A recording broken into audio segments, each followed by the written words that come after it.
Bienvenidos al Polipodcast, un espacio donde nuestros participantes comparten las novedades en el ámbito de la docencia, la investigación y la extensión de la Facultad Politécnica de la Universidad Nacional de Asunción. En el episodio de Polipodcast de esta semana nos acompaña el ingeniero Pedro Rodrigo Villalba Barrientos, nuevo egresado de la carrera de Ingeniería en Electrónica, énfasis en teleprocesamiento de la información de la Facultad Politécnica de la UNA. Su trabajo final de grado tuvo por finalidad poner a disposición un sistema de diagnóstico de esclerosis múltiple mediante análisis de señales de electroencefalograma. Muy bienvenido, ingeniero Rodrigo. Gracias por concedernos este tiempo. Muchas gracias, Ana. Un placer estar en tu programa. Nos gustaría que nos cuentes resumidamente de qué trata tu trabajo final de grado presentado el viernes último en Defensa Pública Virtual. Sí, el trabajo se trata básicamente de desarrollar un sistema que, mediante el análisis de señales cerebrales a través de un proceso de identificación de patrones, pueda determinar si esas señales cerebrales pertenecen a una persona sin esclerosis múltiple o pertenece a una persona con esclerosis múltiple. ¿Cómo se titula el trabajo? El trabajo se titula Análisis de señales de electroencefalograma mediante transformada de Hilbert-Hwang y Support Vector Machine para diagnóstico de esclerosis múltiple. ¿Cómo surgió la idea para desarrollar dicho tema de trabajo final de grado? El trabajo nace a partir de una colaboración a nivel internacional. Por un lado, dentro de lo que es el laboratorio de computación científica y aplicada, se estudian varios algoritmos y varios modelos matemáticos que tienen que ver con inteligencia artificial o, en líneas generales, identificación de patrones, eh, a través de uno de los profesores, que es el profesor Miguel García Torres, que es de una universidad de Sevilla, la Universidad Pablo de Olavide. Pudimos trabajar en forma conjunta. Él es especialista en análisis de datos con unos datos de personas con esclerosis múltiple. O sea, el desafío era poder buscar medidas que se realicen sobre esas señales para ver si era posible, aplicando posteriormente unos algoritmos de identificación de patrones, poder generar un clasificador, es decir, un modelo que pueda determinar si es que la persona tiene o no esclerosis múltiple en base a esta información de las señales cerebrales. ¿Cuánto tiempo te llevó el desarrollo del proyecto? El desarrollo, por una parte, arrancó con lo que tiene que ver con el estudio del estado del arte, con el estudio de las técnicas que se utilizan actualmente con estos fines. Básicamente tomó unos 6 meses probar los algoritmos con señales sintéticas y posteriormente, ya con los datos reales, un año más de trabajo. O sea, vendría a ser aproximadamente un año y medio. ¿En dónde fue desarrollado el proyecto? Sí, por un lado, lo que tiene que ver con la adquisición de los datos, se realizaron en un hospital de Sevilla por parte del profesor Manuel Vázquez Marrufo. Él es un profesor especialista en psicología experimental.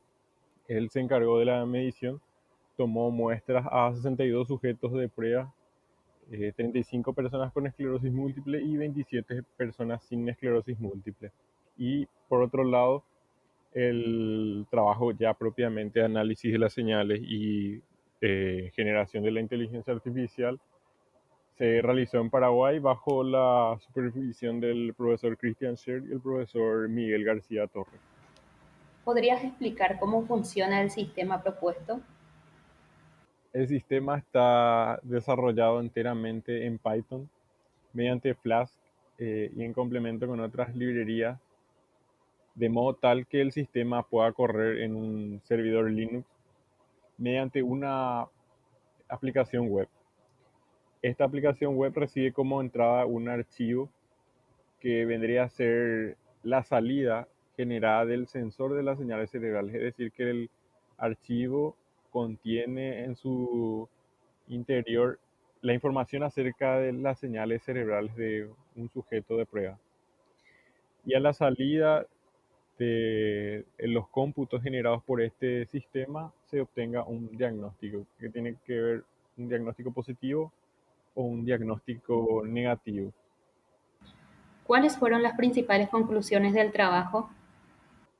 Sí, en función a las conclusiones, se tuvo una tasa de acierto promedio del 88,7% después de haber generado el modelo y testeado sobre los datos, en los cuales de 62 sujetos de prueba, en 55 ocasiones generó un diagnóstico correcto y se generó un diagnóstico erróneo en 7 ocasiones.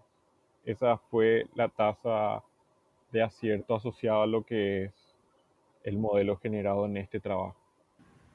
¿Cuál sería la principal ventaja del sistema propuesto con respecto a otras existentes?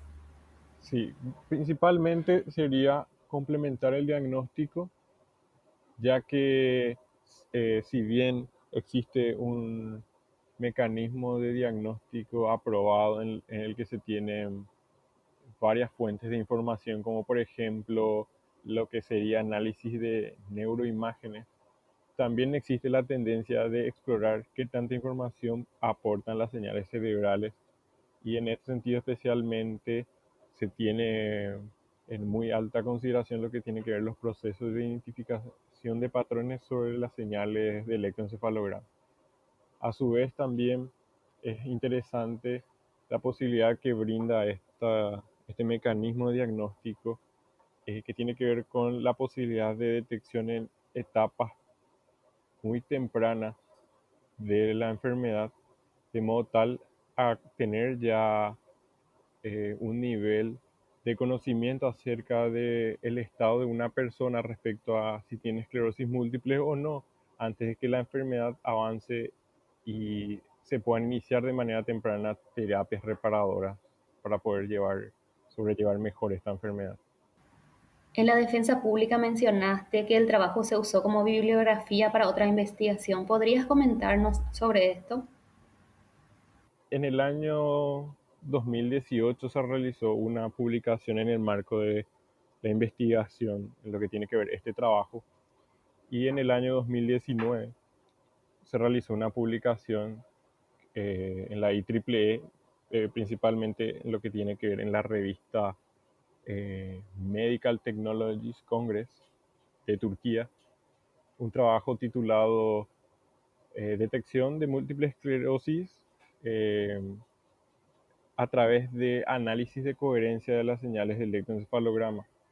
Y dentro de los trabajos de referencia está este trabajo realizado en la Facultad Politécnica y básicamente toma lo que tiene que ver con el análisis de sincronización de fases que se tiene dentro de los electrodos. Es decir, toma como referencia una de las medidas que nosotros utilizamos para poder determinar si se tiene o no información acerca del estado de una persona respecto a si tiene esclerosis múltiple o no.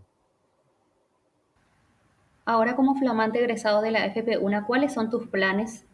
Por mi parte, seguir complementando mi formación.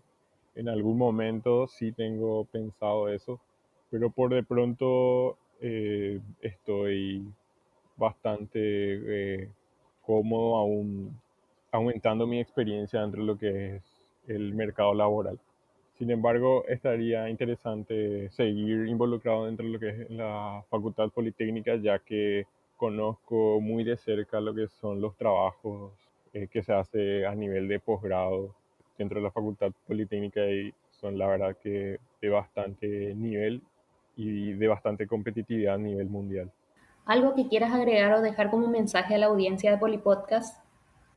Sí, sobre todo a los estudiantes de la Facultad Politécnica, les animo a interesarse o a realmente animarse a participar dentro de lo que son los proyectos de investigación de los numerosos grupos de investigación de la Facultad Politécnica, porque por un lado no solamente se complementa la formación obtenida dentro de la carrera, sino que también sirve bastante como experiencia laboral.